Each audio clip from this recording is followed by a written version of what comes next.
ಮೈಸೂರು ಜಿಲ್ಲೆಯ ಟಿ ನರಸೀಪುರದಲ್ಲಿ ಒಂದು ಬಟ್ಟೆ ಅಂಗಡಿಗೆ ಬೆಂಕಿ ಹೊತ್ಕೊಂಡಿದೆ ಅಂತೆ.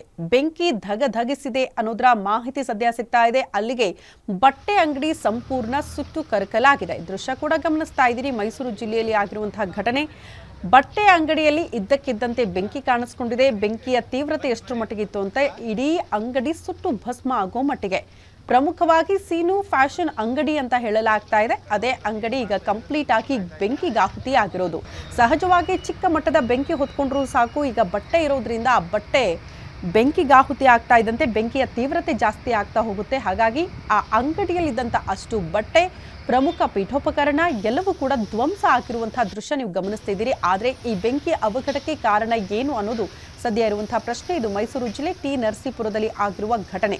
ಬೆಂಕಿಯ ತೀವ್ರತೆ ಜಾಸ್ತಿ ಆಗ್ತಾ ಇದ್ದಂತೆ ತತ್ಕ್ಷಣಕ್ಕೆ ಅಗ್ನಿಶಾಮಕ ದಳದ ಸಿಬ್ಬಂದಿ ಕೂಡ ಸ್ಥಳಕ್ಕೆ ದೌಡಾಯಿಸಿದ್ದಾರೆ. ಬೆಂಕಿ ನಂದಿಸುವ ಕೆಲಸ ಕೂಡ ಆಗಿದೆ. ಬಟ್ ಸಿಬ್ಬಂದಿ ಬಂದು ಬೆಂಕಿ ನಂದಿಸೋ ಅಷ್ಟೊತ್ತಿಗೆ ಇಡೀ ಅಂಗಡಿ ಸುಟ್ಟು ಭಸ್ಮ ಆಗಿರೋದು, ಸುಟ್ಟು ಕರಕಲಾಗಿರುವ ದೃಶ್ಯ ನೋಡ್ತಾ ಇದ್ದೀರಿ.